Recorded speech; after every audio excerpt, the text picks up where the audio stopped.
जगत सारा क्षणिक है और आत्मा एक नित्य है।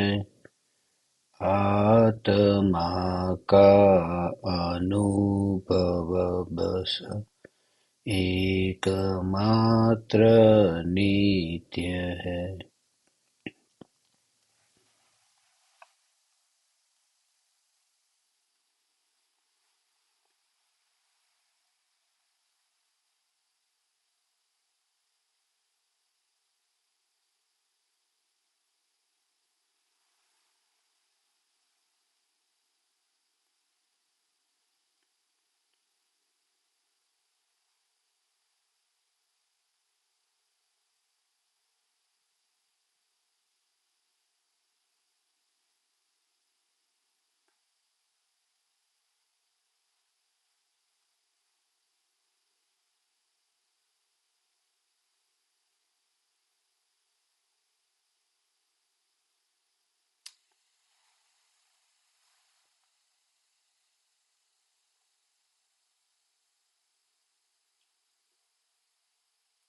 चैतन्य स्वभावी भगवान आत्मा अनादि अनंत शुद्ध चैतन्य मात्र है। ज्ञान मात्र है।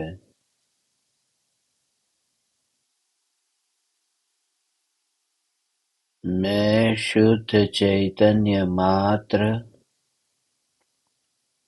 ज्ञान मात्र, भगवान आत्मा हूँ। प्रति समय यह जागृति बनी रहे। इस जागृति का नाम धर्म है।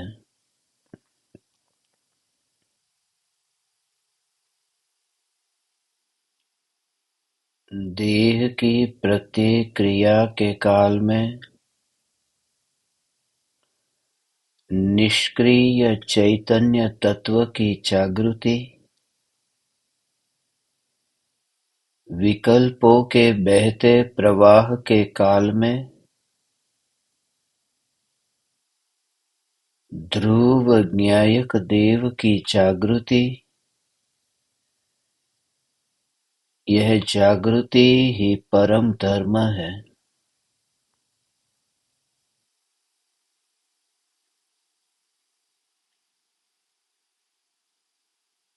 प्रति समय यह जागृति कि देह और देह के संयोगी या फिर देह और देह के संयोगी के लक्ष्य से होने वाले संयोगी भाव, यह जो अनुभव में आ रहा है जो ज्ञान है, उस ज्ञान से सर्वथा भिन्न है। मैं ऐसा ज्ञान स्वरूप चैतन्य परमात्मा हूँ, जो स्वयं के परिणमन के लिए पर द्रव्य से तो कोई अपेक्षा रखता नहीं, जो स्वयं के परिणमन के लिए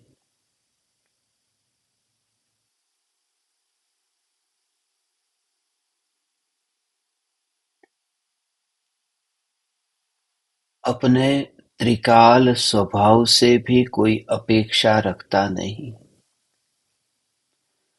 क्योंकि ज्ञान का जो जानने रूप परिणमन है, इस पर्याय का कर्ता जगत का कोई ज्ञेय तो है ही नहीं। इस ज्ञान की जानने रूप परिणमित होती पर्याय का कर्ता त्रिकाल ध्रुव जो ज्ञान स्वभाव है, वह ज्ञान स्वभाव भी ज्ञान की अवस्था का कर्ता नहीं है।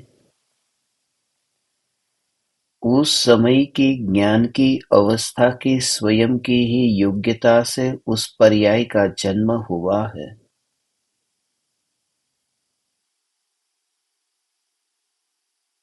इसी वजह से तो त्रिकाल ध्रुव चैतन्य परमात्मा कार्य का कारण भी नहीं है, कार्य का कर्ता भी नहीं है, जानने जानने रूप प्रवाह का कर्ता भी नहीं है।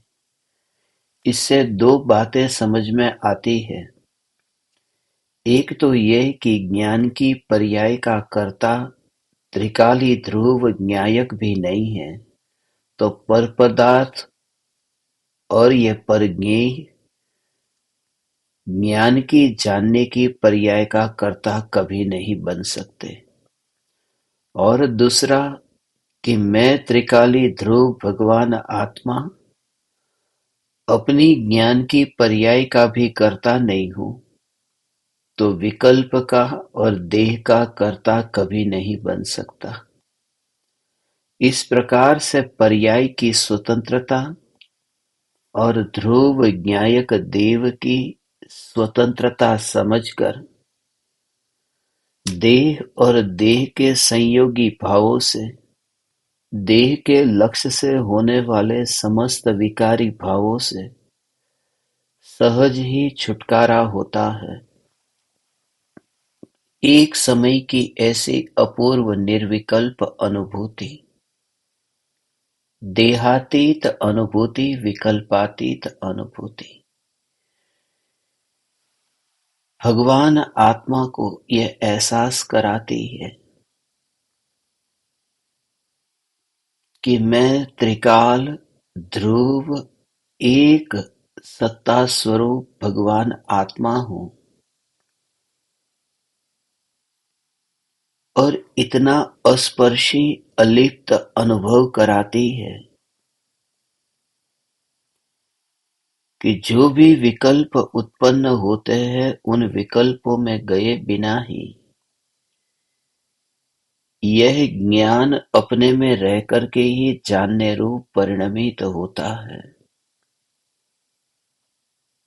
विकल्प की बीमारी को भी जो नहीं छूता, ये मिथ्यात्व एक सबसे बड़ी बीमारी है। देह की बीमारी तो एक बार मारती है, शरीर में कैंसर हो जाए, ब्लड प्रेशर हो जाए, डायबिटीज हो जाए, ये सब बीमारी ऐसी है कि जो एक बार मारती है। मगर मिथ्यात्व की बीमारी ऐसी है जिस बीमारी ने आत्मा को अनंत जन्म मरण कराया है। ऐसी मिथ्यात्व की बीमारी ये मिथ्यात्व की कैंसर की गठान है। जब पता चले कि शरीर में जो कैंसर की गठान है उससे मृत्यु होने वाली है, तो तात्कालिक डॉक्टर के पास जाकर के शरीर में से उस गठान को दूर करा देते हैं। इतना भी मोह नहीं रखते कि ये शरीर में पैदा हुई है इसलिए ये शरीर की है, ये मेरे ही शरीर में पैदा हुई इस वजह से मैं इसका मालिक हूँ। उसकी मालकियत रख करके अपने पास में बचाना नहीं चाहते। तो फिर ये देह की बीमारी जो एक बार मारती है उससे भी इतना बचने का उपाय करते हैं। तो जो मिथ्यात्व की बीमारी है, जो अनादिकाल की है, अनंत जन्म मरण का कारण बनी है, ऐसी मिथ्यात्व की बीमारी के साथ में मैं इतना अपने को सुखी अनुभव कैसे कर सकता हूँ। इसलिए ये मिथ्यात्व की बीमारी को सबसे पहले बीमारी के रूप में जाने। मोह का भाव ये स्वभाव नहीं है, ये मोह का भाव एक गठान है। तो आज इसी पर ही भेद ज्ञान करना है। अंतर में ही ये देखना है कि जो पर पदार्थों के प्रति मुझे मोह का भाव है, यह मोह का भाव ये भाव ही मेरा स्वरूप नहीं है।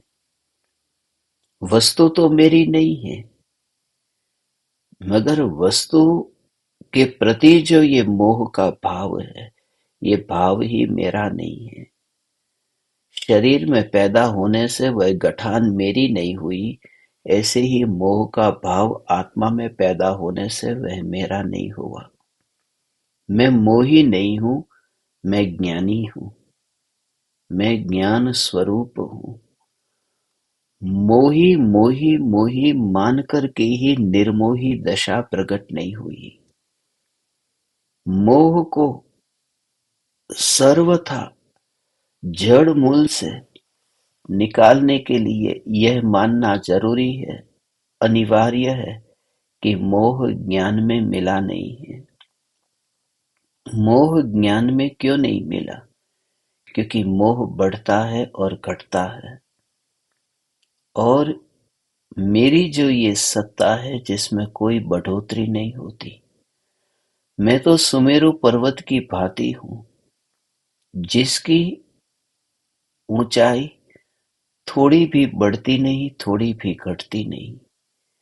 मैं तो ऐसा चैतन्य सुमेरु हूँ जिसमें कोई पर मिलता नहीं, जिसमें कुछ भी घटना बढ़ना होता नहीं। इस प्रकार से मोह के भाव को, जिन जिन पदार्थों में मोह है, लगता है कि ये मेरा है, अपनी वृत्तियों का निरीक्षण करने पर पता चलता है। थोड़ी भी शरीर में बीमारी आए तो तात्कालिक पता चलता है, वैसे पता नहीं चलता। शरीर में इतने तन्मय होकर के बैठे हैं कि इतना भी विचार नहीं आता कि देह का मोह कितना है। जब पैर में कांटा चुभता है तभी पता चलता है कि देह का मोह कितना है। वैसे पता नहीं चलता, वैसे तो शांत उस बगुले की तरह ही बैठते हैं ध्यान में, मगर भीतर में न जाने कितनी मछलियों का भक्षण करने का भाव आया है और मछलियों को खाया है। लगता है कि तपस्वी है वह बगुला, मगर अंतर में वह असली रूप जो है वह बाहर में व्यक्त नहीं हो रहा। हे ज्ञान दीपक, ये जागृति रहे कि भीतर की जो मलिन वृत्तियां हैं, उन मलिन वृत्तियों का पता तब चलता है जब प्रतिकूलता आती है। वैसे बैठे हैं पता नहीं चलता, मगर यहाँ अचानक ही सर्प आ जाए तो पता चलता है कि देह का मोह कितना है। भूकंप आ जाए तो पता चलता है देह का मोह कितना है। जब प्रतिकूलता आती है, जब कोई गाली दे, कोई अपमान करे, समाज में कोई सम्मान न करे, कोई मान दे करके बुलाए नहीं, घर में कोई बड़ा डिसीजन लेना हो, निर्णय लेना हो, और कोई तुमसे पूछे तक नहीं कि क्या करना चाहिए, ऐसी छोटी छोटी बातों में पता चलता है कि देह का मोह, देह का नाम, देह के साथ में तन्मयता कितनी है। यहाँ जो क्षणभंगुर ये जीवन जो मिला है, उसमें ही जैसे अपना सब कुछ ही ऐसे बसा दिया है जैसे अनंत काल तक मैं यहीं पर ही रहने वाला हूँ। इस देह के साथ में इसी प्रकार की तन्मयता है। ऐसा भाव नहीं आता जैसे कोई कहे कि कितने दिन के लिए आपने इस देह को किराए पर लिया है। यदि कोई व्यक्ति किराए के घर में रहता है तो तात्कालिक ये भाव आता है कि बस इस घर को खाली करना है। हर 11 महीने में घर बदलना पड़ता है। ये मेरा घर नहीं है, इसका मालिक मैं नहीं हूँ। और वहां कैसा लगता है कि एक समय के लिए भी वह विकल्प नहीं आता है कि इसका क्या होगा। कोई विकल्प नहीं। उसके रंग से, उसके रूप से, उसके किसी भी प्रकार के उस घर के संबंध में कोई भाव नहीं आता। और उसमें जैसा दृढ़ निश्चय है कि ये किराए पर है, ऐसे ही ये देह के परमाणु, इन देह के परमाणुओं को देख कर के कभी लगता है कि मैं चैतन्य परमात्मा इस देह के पड़ोस में जैसे किराए के मकान में रहता हूँ, ऐसे ही रहता हूँ। ऐसा यदि विचार चले तो इस देह के परमाणुओं में जो मोह का भाव है वह मंद हुए बिना न रहेगा। इस देह के परमाणु में मैं कितने दिन के लिए हूँ, और जिसमें मैं कुछ समय के लिए हूँ उसमें ही मैं मान करके बैठा हूँ कि यही मेरा है, इसे बचाने में ही खाली एक सिरदर्द होता है तो भी पता चल जाता है कि अब सहन नहीं हो पाता। जुकाम हो जाता है तो लगता है कि अब सहन नहीं हो पाता। अभी तो कोई बड़ी बीमारी की बात ही नहीं है, अभी तो ये कोई जानलेवा बीमारी नहीं है। कहीं पर भी चेहरे पर एक फुंसी भी हो जाए तो दर्पण में देखते ही कैसा भाव आता है। ये सब आप सभी की कहानी है, ये सब आपकी वृत्तियां है। एक एक वृत्ति का यदि निरीक्षण करेंगे, एक एक कोर भी यदि थाली में पूजन है, तो एक अंतिम कोर भी जब लेते हैं तब भी वो कितना रस लेकर के पूरी तरह से भोगना चाहते हैं। कभी दांत में कोई धनिया का तिनका फंस गया हो, कोई दाना दांत में फंस गया हो और कब से लेकर के न निकलता हो, कितनी ही जीभ वहां घुमा रहे हैं मगर निकल नहीं रहा। और जब निकला, निकलते ही उसे तात्कालिक तो फेंका नहीं, थोड़ी देर अभी भी जीभ में रस लेकर के अभी भी चबाना चाहा उसे। जो आधे घंटे से खटकता था उसको भी वहां पर अभी जीभ पर। ये वृत्तियों का निरीक्षण करना कि ये हमारी जो पंच इंद्रिय के प्रति जो एकत्व बुद्धि है, ये देह के परमाणु के प्रति निरीक्षण करके तन्मय होने को नहीं कहता। निरीक्षण करके उन मलिन वृत्तियों का ऑपरेशन हो सकता है। त्रिकाल ध्रुव चैतन्य सत्ता ज्ञान स्वरूप के आश्रय से जो मिल गया है वो ऐसा मिला है जो वास्तविकता से परिचय हो गया है। वास्तविकता से परिचय होने पर फिर इन परमाणुओं में चाहे जितनी कोशिश करे, कोई कितना भी कहे, फिर भी इस देह को अब अपना माना नहीं जा सकता। कोई कितना भी कहे। पहले ऐसा था कि अनंत ज्ञानी कहते थे कि इस शरीर को तू अपना मत मान। अब एक बार इस शरीर के परमाणुओं में ये समझ में आया कि यह देह में नहीं हूं। समझ में आते ही अब कोई भी कहे, अब माता पिता कहे, पत्नी कहे, परिवारजन कहे कि शरीर का ध्यान रख, ये शरीर तेरा है, सब सुनाई देता है मगर स्वीकार नहीं हो पाता। अंतर्नाद ये कहता है, बस दूर से, अत्यंत दूर से इस देह को जो देखता है वो कैसे माने कि मैं देह की रक्षा करूं। वह पानी, आकाश में जो बादल बन रहे हैं, ये सूरज जो उगा है, ये जो चांद निकला है, ये जो नदी में जो पानी बह रहा है, उस बहते हुए पानी के प्रवाह को, उस पानी के प्रवाह को क्या लेना देना है कि वह सूरज जो उगा है, सूरज की जो गति हो रही है, या फिर बादल जो यात्रा कर रहे हैं, वह पानी उसे रोकने जाए।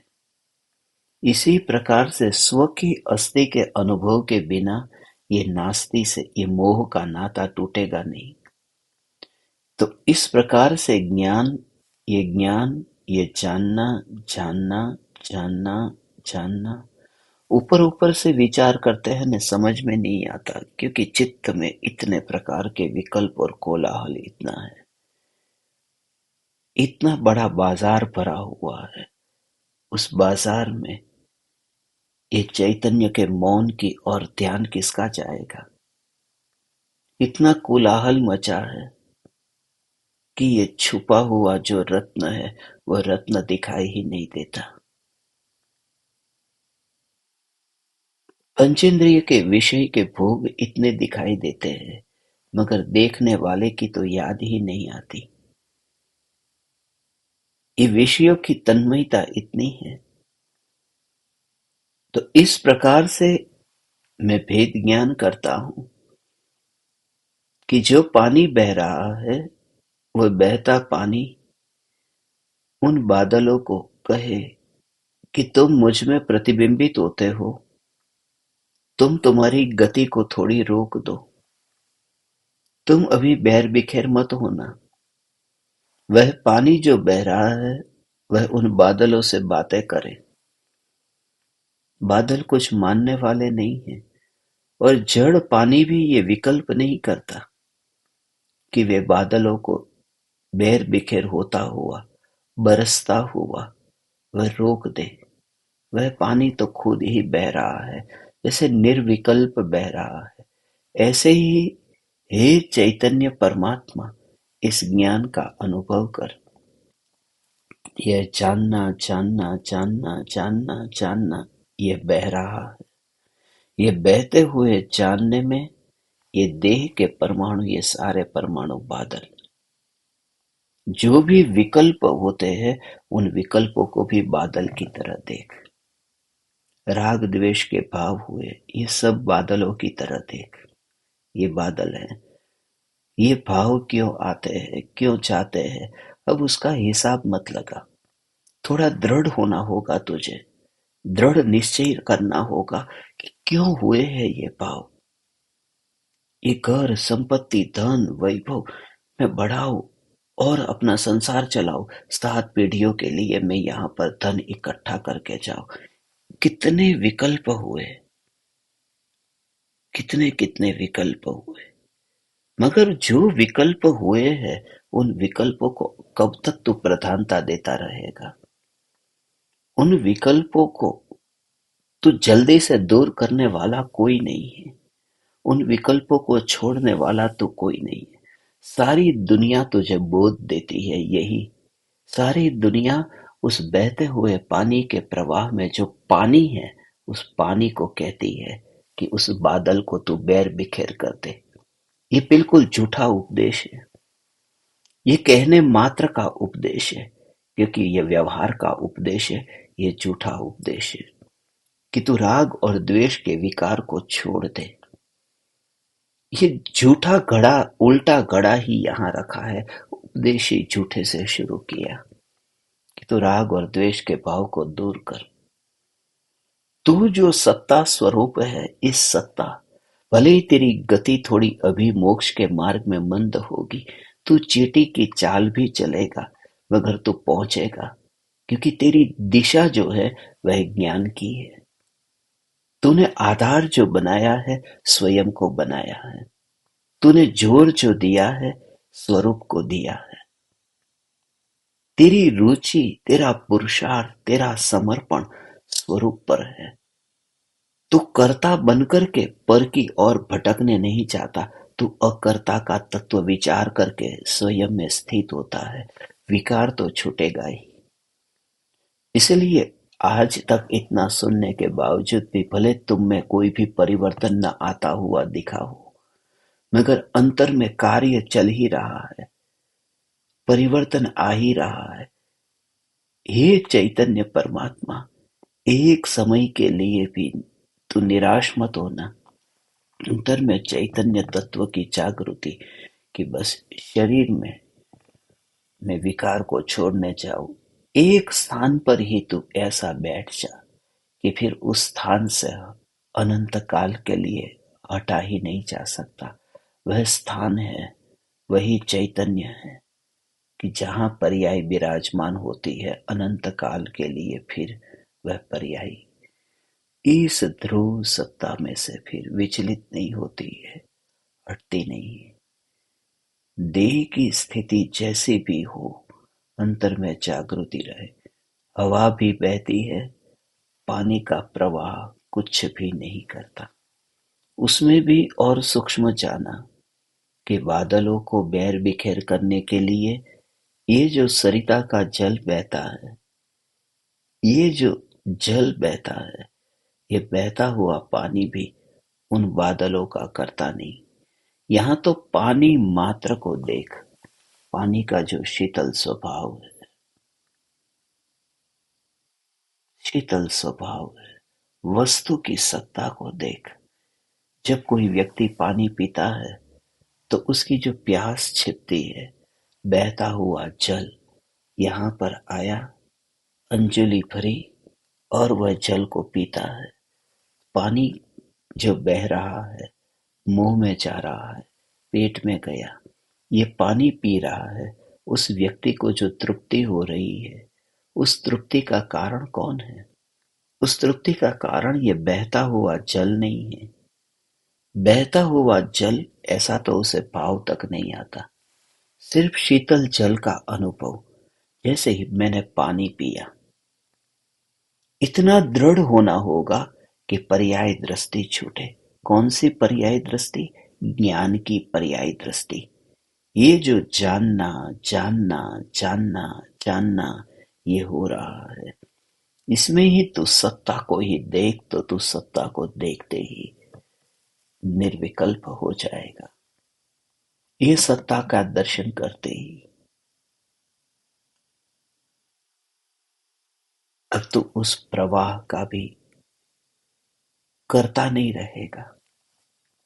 उस प्रवाह में भी फेरफार करने जाने का भाव नहीं रहेगा। और अंदर में इतना आनंद होगा, क्योंकि निर्विकल्प हो और आनंद न हो तो वह निर्विकल्प ही नहीं है। ज्ञान बढ़ने से आनंद नहीं आता। भोगों के विषय के भोग बढ़ने से आनंद नहीं आता। मगर ज्ञान से ये जो स्वरूप की जागृति जो है, जो ज्ञान बढ़ता ही नहीं है, घटता नहीं है, इस ज्ञान में ही एकत्व हुआ कि आनंद आता है। अब इन शरीर के परमाणुओं को जन्म, जरा, मरण आदि ये समस्त रोग है। इस रोग के काल में ज्ञानी को कैसी जागृति रहती है और ज्ञानी कैसे भेद ज्ञान करने को कहते हैं। मुनिवर राम सिंह पाहुड़ दोहा के 34वें दोहे में आज फिर से देह की बीमारी से अपनापन न करने के लिए ये कहते हैं, बोध देते हैं। सबसे पहले दोहा पढ़ते हैं।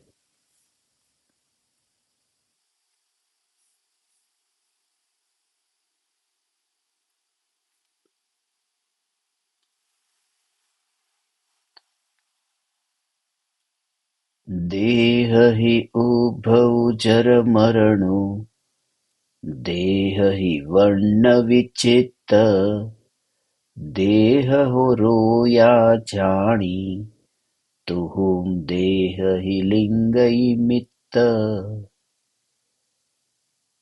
जरा तथा मरण ये दोनों देह के हैं। विचित्र वर्ण भी देह के ही है। और हे जीव, रोग को भी तू शरीर का ही जान, एवं लिंग भी शरीर के ही है।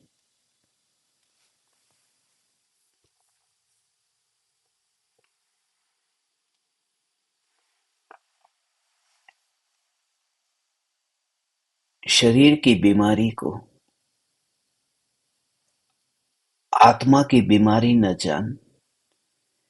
यहाँ तो ये कहते हैं कि आत्मा की बीमारी को भी तो आत्मा की न जान।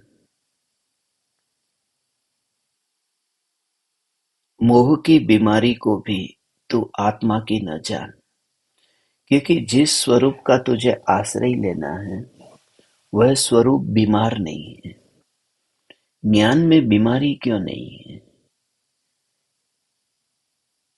ज्ञान में बीमारी नहीं है क्योंकि ज्ञान असंग रहता है। ऐसे माहौल में गए, सर्दी में गए, सर्द माहौल में गए, जुकाम हो गया, आकर के फिर ठंडे ठंडे पानी से नहाए, जुकाम हो गया। गरम गरम पानी से नहाए, बुखार आ गया। बाहर में गए, कोई पकवान ऐसा खा लिया, गला खराब हो गया। कुछ भी बीमारी आती है, बीमारी किसी के संग से आती है। असंग व्यक्ति को बीमारी नहीं आती। वन जंगल में जाकर के भी किसी का संग करेगा तो बीमारी होगी। और देह है, वो देह स्वभाव से स्पर्श स्वभाव वाला है, और पुद्गल परमाणु का भी उसे स्पर्श होता है। तो स्पर्श का स्पर्श, हवा का स्पर्श शरीर को हुआ, कि शरीर में जुकाम हुआ, ये स्पर्श से स्पर्श होता है। मगर ज्ञान जो है वह ज्ञान अस्पर्शी है। ज्ञान किसी पराये का संग नहीं करता।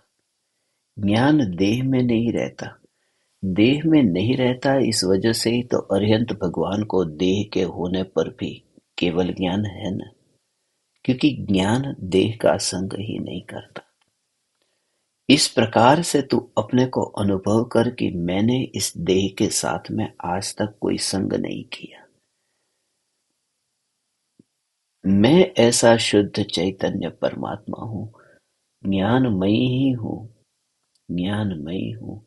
ज्ञान में बुढ़ापा नहीं आता है, क्योंकि ज्ञान की प्रत्येक समय की पर्याय, जिसका आयुष्य एक समय का है, पर्याय का आयुष्य एक समय का है।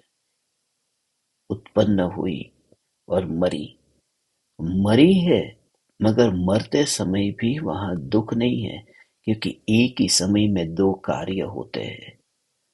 मरना भी होता है और जन्म भी होता है।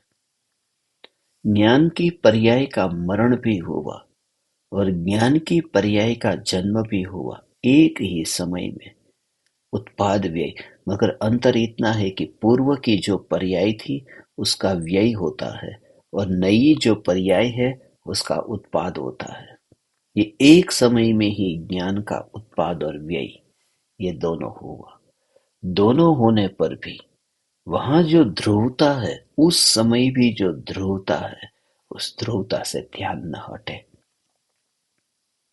ये ज्ञान सत्ता मात्र चैतन्य परमात्मा में, जैसे ही वो दूसरी पर्याय उत्पन्न हुई न, उत्पाद हुआ, वो उत्पाद होते ही वो तात्कालिक नहीं मरेगी। जो ज्ञान की पर्याय का उत्पाद हुआ वह एक समय के लिए टिकेगी। एक समय का आयुष्य उसका पूरा होगा, वह ज्ञान की पर्याय मरेगी। फिर वो जो जैसे ही मरी कि उस समय फिर तीसरी पर्याय उत्पन्न हुई। उत्पाद और व्यय एक समय में होकर होंगे, और फिर एक समय के लिए उसका अस्तित्व रहेगा। एक समय के लिए जो अस्तित्व रहता है, उस समय, एक समय के उस समय वो पर्याय अब क्या करती है।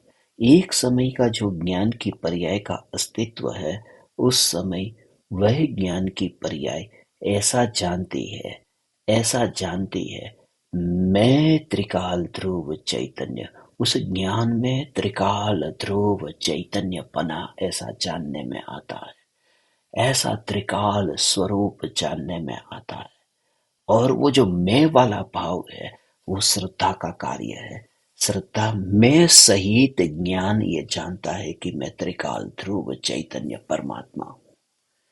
एक समय का ये परिणमन, एक समय का परिणमन, और पूरा विराट जो ज्ञान है उस ज्ञान को जानता है। जैसे एक समय की ज्ञान की पर्याय, एक समय की ज्ञान की पर्याय, वहां पर ऐसा ही स्वरूप है। जैसे ये है, देखो, ये एक समय की ज्ञान की पर्याय।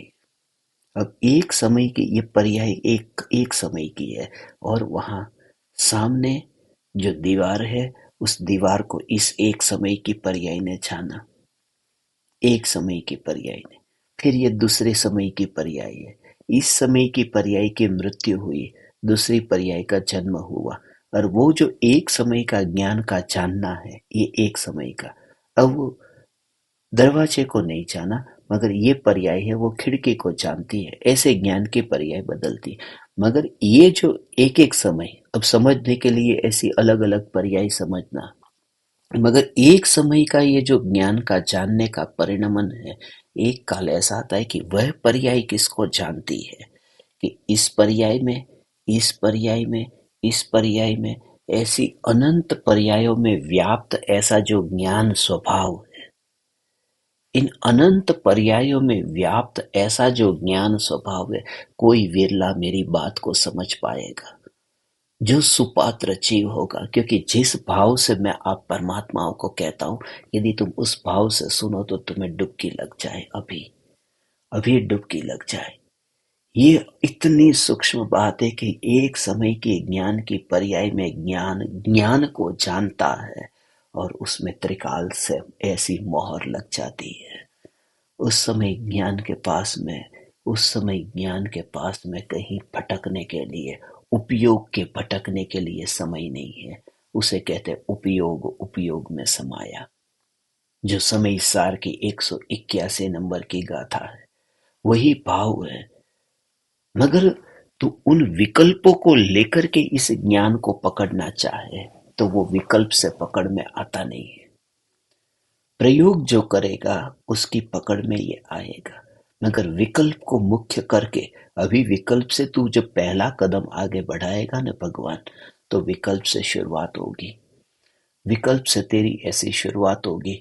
मगर जैसे जैसे फिर तू अंतर में विकल्प विकल्प विकल्प होते रहते, तो होते रहने दे। तो ज्ञान की महिमा जान। मैं ऐसा ज्ञान स्वरूप भगवान आत्मा, वो मैं भी तुझे करना नहीं पड़ेगा हो। जैसे जैसे ज्ञान जानता है, ऐसे ऐसे सत्य को जानता है, तो अहोभाव आता है। जानने पर महिमा भाव आता है। वो जो मोह के भाव के साथ में जानता था, तो पर पदार्थों में कैसा अहोभाव आता था। वो समझता है, ज्ञान सब कुछ समझता है। ये सोना है, ये सोना नहीं है, ये तो पित्तल है, दोनों को जानता है। ये ज्ञान ने इसे भी जाना, ज्ञान ने सोने को भी जाना। तो ये जो जानता है ज्ञान, वो विवेक है जो ज्ञान में, ज्ञान विवेक वाला है, चारित्र विनय वाला है, ज्ञान विवेक वाला है। इस विवेक वाले ज्ञान से फिर उस ज्ञान की सत्ता को जानना है, ज्ञान की सत्ता को। और ये जानने में आने पर फिर ये ज्ञान की पर्याय का ज्ञेय कोई भी बने, कोई भी बने, अब वहां पर मोह का भाव नहीं हो सकता, वहां पर मोह का भाव नहीं हो सकता। फिर अभी की एक समय की पर्याय में इसको देखो कि ये ज्ञान की पर्याय, इस ज्ञान की पर्याय ने किसको अब जाना है? त्रिकाल ज्ञान स्वभाव को जाना है। इस बार तो मेरे पास में अभी यहाँ समय नहीं है, मगर जब मैं वापिस लौटूंगा तो मैं ज्ञान दीपकों को खास करके ऐसा एक सेशन रखने वाला हूँ। खाली जो बैठ करके सुन रहे हैं वो सुन रहे हैं कि प्रयोग भी कर रहे हैं। मैं फिर सभी के सामने ऐसा एक सेशन रखना चाहता हूँ कि जिनका जो प्रयोग चल रहा है, तुम प्रयोग में क्या करते हो। ये जो कह रहा हूँ कि एक समय का भगवान ये ज्ञान है, इस एक समय के ज्ञान के परिणमन में ये पूरा त्रिकाल ज्ञान स्वरूप जो है ये जानने में आया, त्रिकाल ज्ञान स्वरूप जानने में आया। मगर ये तो ज्ञान जानने में आया ने, भगवान आत्मा को मैं कैसे जानूं? ये तो एक समय की ज्ञान की पर्याय में ज्ञान जाना, चलो ज्ञान स्वभाव को जाना।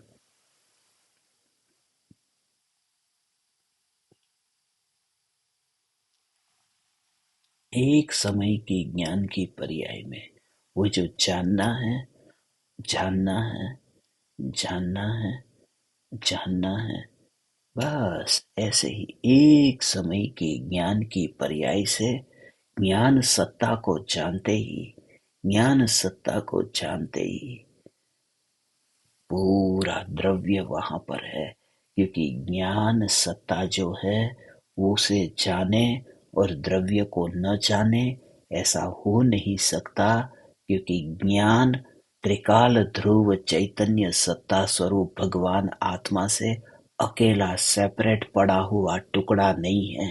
वह त्रिकाली ध्रुव भगवान आत्मा के साथ में अभेद है। इसलिए ज्ञान की पर्याय, जब ज्ञान की पर्याय ज्ञान स्वभाव को जानती है, तो त्रिकाल सत्ता स्वरूप अखंड जो द्रव्य है, वो पूरा द्रव्य का दर्शन होता है। द्रव्य का दर्शन होता है। ऐसा ये ज्ञान स्वरूप को, स्वरूप को ऐसे ग्रहण करता है। मैंने जैसे इस आंख से उस व्यक्ति की आंख को देखा है, उस व्यक्ति की आंख को देख करके अब मैं कहता हूँ मैंने उस व्यक्ति को देख लिया। जब भी मैं बात करता हूँ, मैंने उस व्यक्ति को देखा, उस व्यक्ति को देख करके मुझे ऐसा लगा, तो उस व्यक्ति को देख करके ऐसा लगा, मैंने तो उसकी आंख को देखा। मगर आंख ऐसा भाव नहीं आता। जैसे अब मैं किसी को मिला, तो जो मुलाकात हुई, मैंने किससे हाथ मिलाया। अब हाथ मिलाते ही मैं ये तो नहीं कहता न कि उस व्यक्ति के हाथ से मेरी मुलाकात हुई है। मैं ये कहता हूं मैं उस व्यक्ति को मिला हूं, मैंने उसके साथ हाथ मिलाया, व्यक्ति के साथ। हाँ, उसके हाथ के साथ मैं हाथ मिलाया ऐसा नहीं, क्योंकि हाथ जो है वो हाथ अकेला कोई शोपीस में पड़ा हुआ कोई अलग से टुकड़ा तो नहीं था न, वो पूरा व्यक्ति है न। ऐसे ही एक समय के ज्ञान की पर्याय जब ज्ञान स्वभाव की पहचान करती है, तो ज्ञान स्वभाव की पहचान में अनंत शक्ति वाला पूरा द्रव्य एक एक करके करने जाए तो अनंत काल लग जाए, क्योंकि अनंत गुण है। किन किन गुणों को पहचानने जाएगा, वो हो ही नहीं सकेगा। इसलिए ज्ञान को मुख्य करके ये समझा, तो भगवान फिर ये एक समय के लिए भी फिर वहां पर ये भाव नहीं आएगा कि अब मैं बीमार हूं, अब विकार यहां है, विकार यहां। वस्तु को ही ग्रहण किया है, वस्तु को ग्रहण किया, एक समय के स्वभाव को नहीं, या फिर एक गुण को नहीं। अनंत शक्ति भरी हुई है। एक ज्ञान के अनुभव से ही सारे अनंत गुणों का वैभव स्वरूप भगवान आत्मा अनुभव में आया, आत्मा का अनुभव हुआ।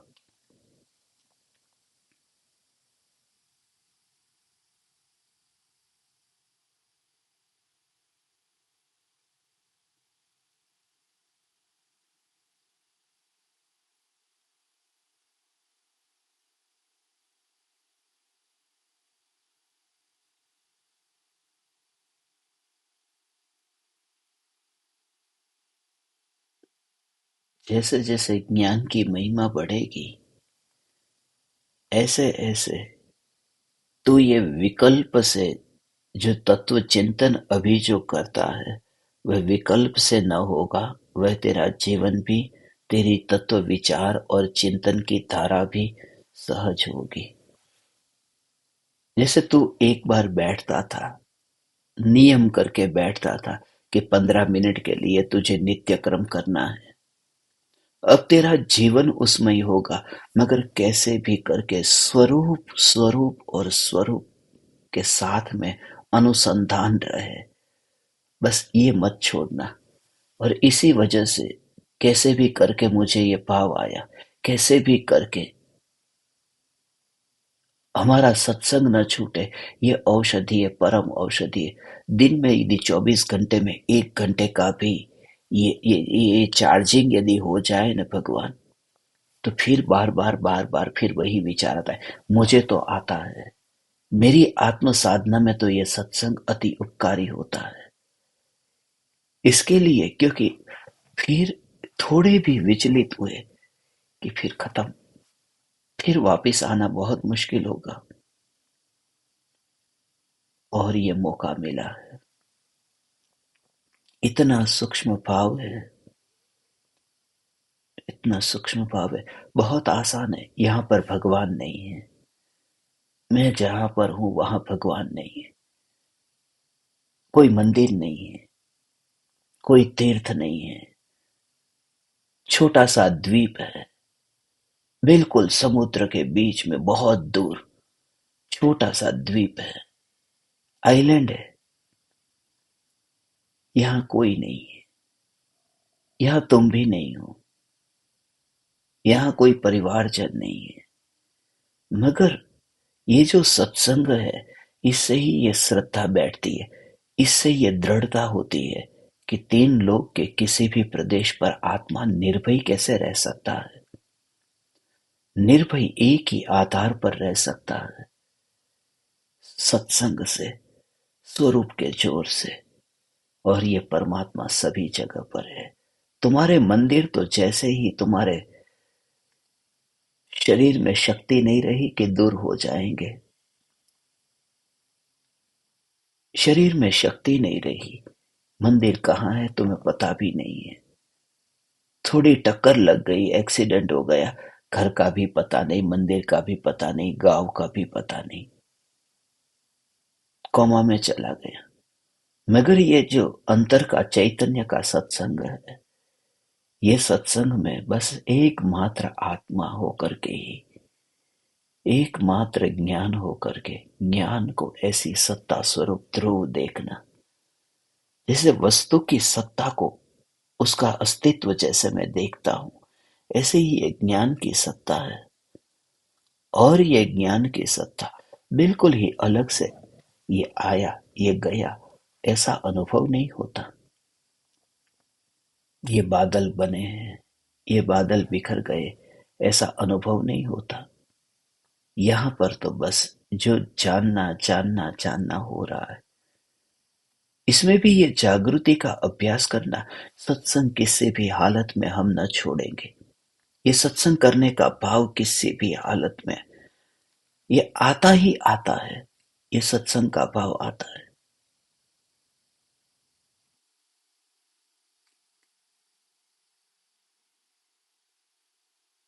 और ये जब भाव आए न, उस समय भी हे चैतन्य परमात्मा, ऐसे भाव के काल में भी जो ज्ञान उन भावों को करने नहीं गया, फिर वहां पर वही देखना कि जो ज्ञान, ये जो पानी बह रहा है और बादलों को तैयार करने न गया, ऐसे ही जो तुझे इतना भी भाव आए, सत्संग का भाव आए, गुरु के प्रति अहोभाव आए, वितराग वाणी के प्रति अहोभाव आए, तीर्थंकर परमात्मा के प्रति अहोभाव आए, तुझे ये भाव आए कि जीवन के अंत घड़ी में भी बस हे चैतन्य परमात्मा, मुझे बस यही यही यही तत्व तत्व तत्व यही तत्व प्राप्त हो। बस ये जो भाव आए न, उस समय भी तू इतना मौन होकर के ज्ञान का अनुभव करना कि मैं चैतन्य परमात्मा उन विकल्पों को भी तैयार करने कहाँ गया। ज्ञान में रह करके यदि तू अनुभव करेगा तो तुझे दिखेगा।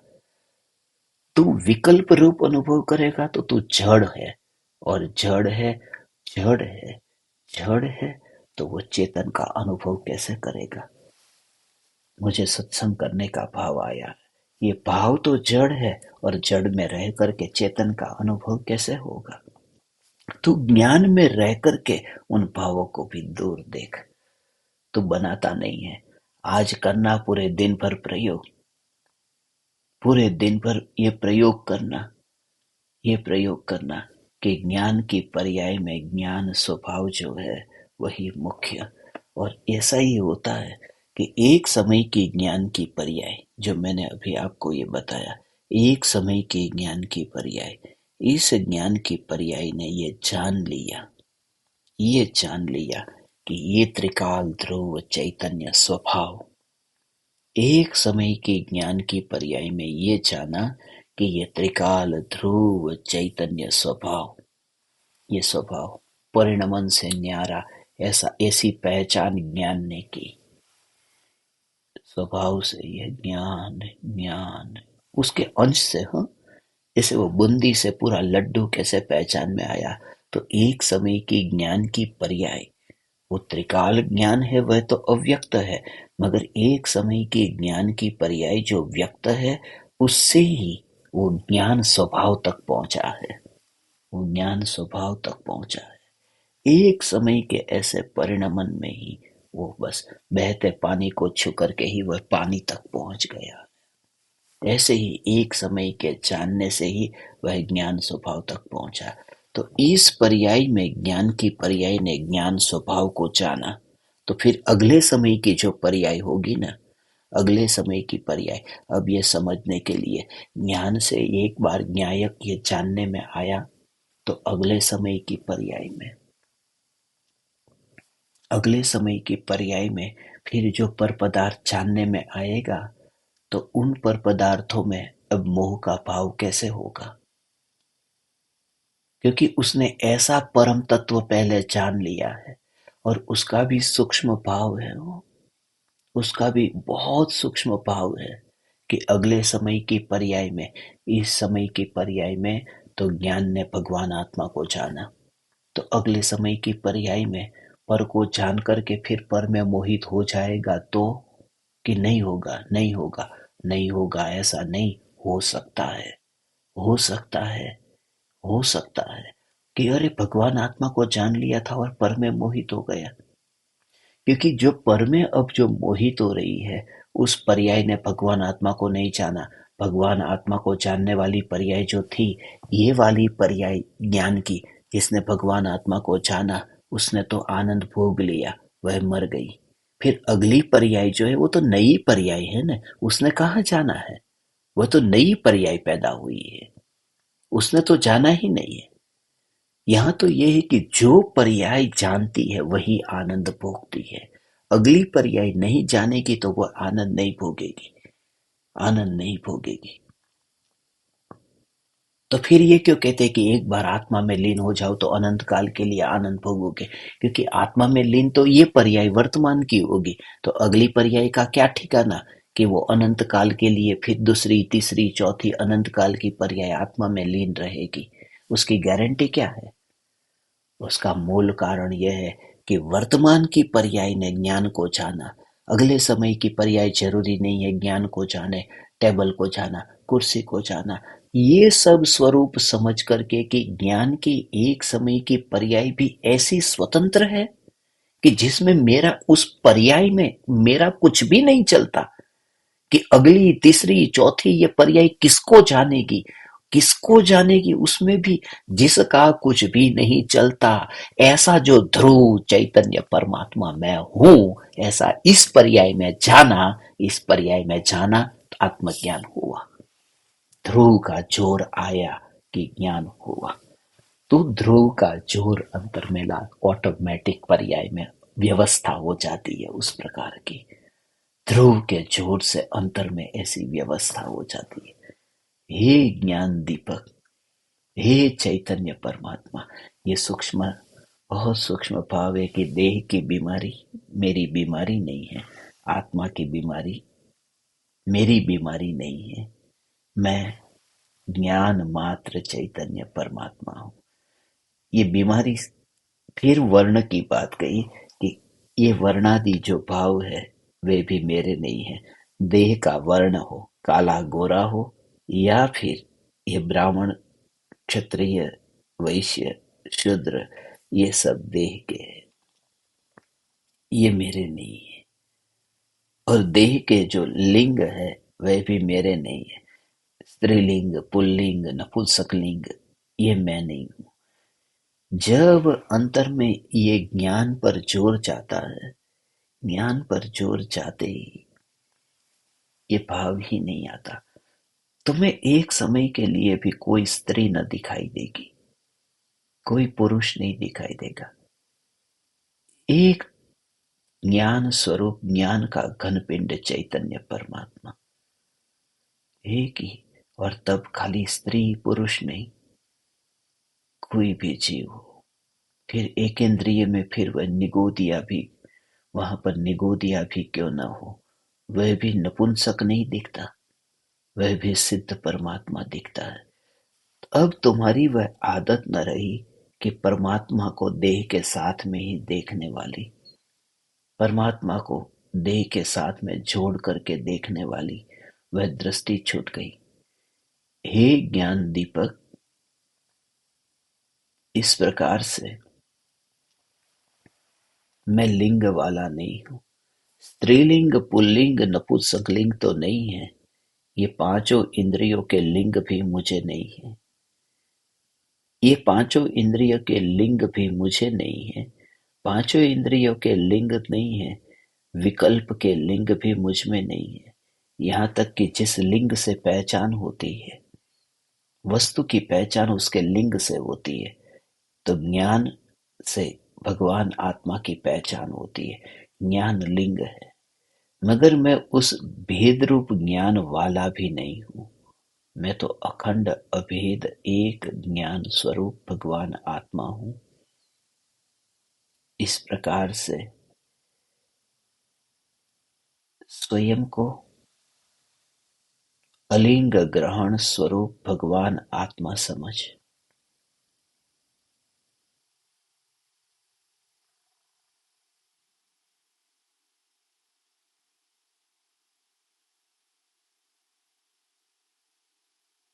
बार बार निज परमात्मा से अब मिले बिना चैन नहीं पड़ता।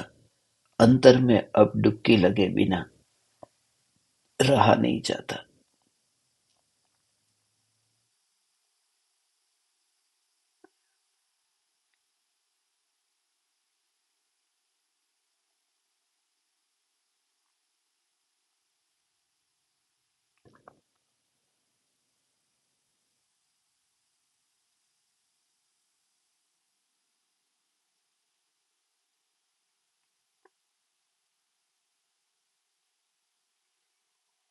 स्वयं की साधना का परिणाम तू स्वयं ही भोगेगा, तू स्वयं ही जानेगा, तू स्वयं ही अनुभव करेगा। तेरी साधना का परिणाम और उसका प्रमाण तू स्वयं ही बनेगा। हे ज्ञान दीपक, कैसे भी करके इस भेद ज्ञान से ज्ञान को ही ग्रहण कर और देह के परमाणु को, विकल्पों को इतना दूर देख, दूर देख। जैसे जैसे स्वभाव को प्रधानता देगा ने, तो ये एक क्षेत्रावगाही होने पर भी दूर दिखेंगे। स्वभाव में ऐसा फासला दिखेगा जैसे सोना रखा है और पीतल रखा है, बिल्कुल पास पास में है, मगर वो कितने भी पास में होने पर भी तुझे वो दूर ही दिखाई देते हैं, क्योंकि तुझे पता है कि इसका मूल्य कितना है, इसका मूल्य कितना है। दोनों का मूल्य जानता है, स्वभाव पहचानता है। इस वजह से उसका पास में होना भी स्वरूप उसका पहचानता है। इस वजह से तू उसको दूर ही देखता है। सुनार भी वो सोने के अंदर जो मैल है, वो मैल को जानता है, उसे पता है, इसलिए तो सोने को वो गर्म करता है, मैल मैल चल जाता है। इतना पास में होने पर भी उसे भ्रम पैदा नहीं होता कि सोने में जो कचरा है वह सोना है। उसे दूर करने के लिए उसे कोई फिजिकली कोई सेपरेशन नहीं करना है। सिर्फ स्वभाव की प्रधानता हो, लक्षण से पहचान हो कि मैं ज्ञान स्वरूप हूँ, तो ये देह के परमाणु एक क्षेत्र में होने पर भी तुझे अपने में कहीं नहीं दिखेंगे। ऐसा तो देहातीत सिद्ध परमात्मा स्वयं को अनुभव करेगा। बस इस प्रकार से ज्ञान आज पूरे दिन पर ये दृष्टांत याद करते हुए, पानी बह रहा है, आकाश में बादल बने हैं, बहता पानी आकाश को कहता नहीं है कि बन और बिखर। ऐसे ही ये ज्ञान, जानना जानना ये निरंतर हो रहा है। उस जानने जानने के प्रवाह ने न देह को बनाया है, न विकल्प को बनाया है। और ये जो जानने का प्रवाह है, ये जो जानने की पर्याय है, उसमें जानन स्वभाव जो है, ये स्वभाव ही मैं हूँ, ऐसी पहचान हूँ। आप समस्त ज्ञान दीपकों ने भरपेट भोजन करके सत्संग सुना। मेरा तो नाश्ता भी बाकी है। अभी मैं नाश्ता करूंगा, क्योंकि दिन नहीं उगा था। अभी सत्संग शुरू हुआ तब तक अंधेरा था, सूरज उगा नहीं। यहाँ पर सूरज भी उगता है तो कभी कभी 9-9 बजे सूरज उगता है, और 3 बजे तो रात हो जाती है, 4 बजे रात हो जाती है। तो आज पूरे दिन भर फिर मैं एयरपोर्ट पे रहने वाला था, विमान में रहने वाला था, समय नहीं मिलता था, इसलिए सोचा आज सुबह सुबह ही अपना सत्संग रख लेते हैं। जितने भी पुराने सत्संग हुए हैं अब तक के 33 और आज का ये 34वां, वे सब सत्संग यूट्यूब पर आ गए हैं। और जो प्लेलिस्ट है, यूट्यूब की प्लेलिस्ट मैंने आपको भेजी थी, अभी उस प्लेलिस्ट को भी मैं पब्लिश कर दूंगा। सभी सत्संग को भी पब्लिश कर दूंगा, तो आपको कोई भी सत्संग दोबारा सुनना हो तो, और जैसे ही मुझे इंटरनेट मिलेगा, आज का सत्संग भी मैं आपको पहुंचा दूंगा जल्दी से जल्दी। आप समस्त परमात्माओं को मेरे हृदय के अंतःकरण से प्रणाम करता हूँ। चैतन्य चैतन्य चैतन्य।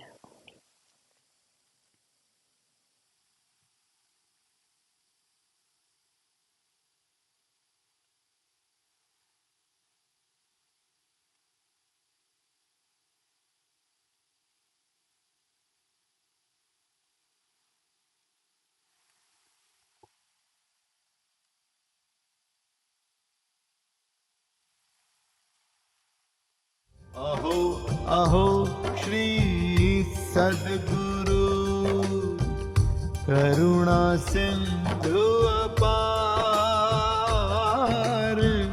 इस पामर पर प्रभु किया अहो अहो उपकार, अहो अहो उपकार।